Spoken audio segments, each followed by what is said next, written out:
Are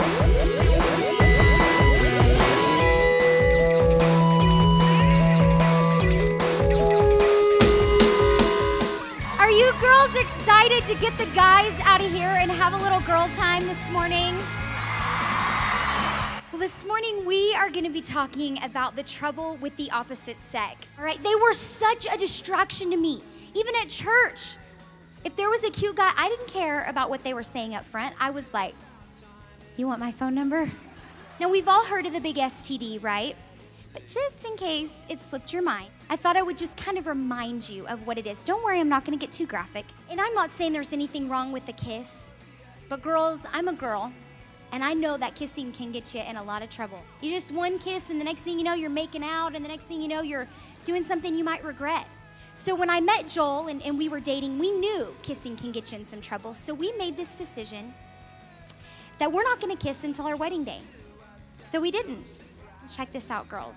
Just when you think it gets really good, that was my husband Joel's first kiss ever in his entire life. I know, pretty amazing, right? I just felt like the woman. And you know, people would say to me all the time, well, Casey, aren't you worried that like he's not a good kisser? I'm like, listen, we have got plenty of time to figure that thing out. We're gonna spend the rest of our lives together. You know, some of that stuff just kind of comes naturally. I'm sure we'll figure it out. And if we don't get it on the wedding altar, we'll just try it again. And again and again and again and again until we get it right. And then we've got the rest of our lives to get it right. You know, girls, I think it's time that we send Hollywood a message that we're worth more than just our bra size. Time we send them a message. We're worth more than that. Amen. This morning, maybe you've given your purity away and you need a fresh start, or you've been playing with fire and you need to tell God, I'm not going to play with fire anymore.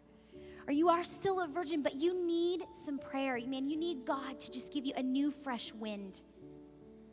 Or if it's been taken from you through molestation or rape and you just need God to heal your heart, and you want to make a new pledge to purity, I'm going to remain pure until marriage. Would you just stand to your feet and meet me right down here at the altar?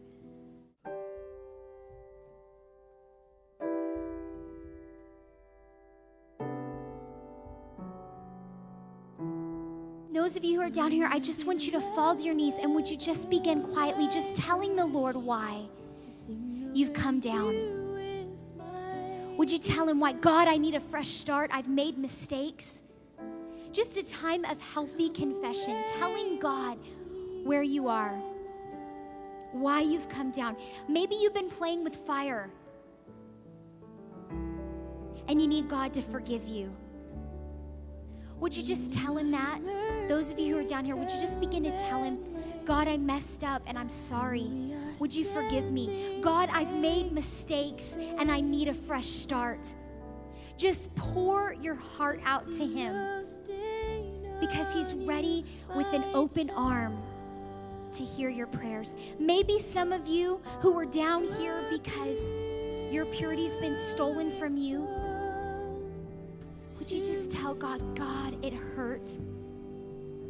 You know that was wrong. It wasn't right. And I think there's nothing that angers God more. But would you tell him that it hurts and ask him to heal your heart? Song of peace, cast all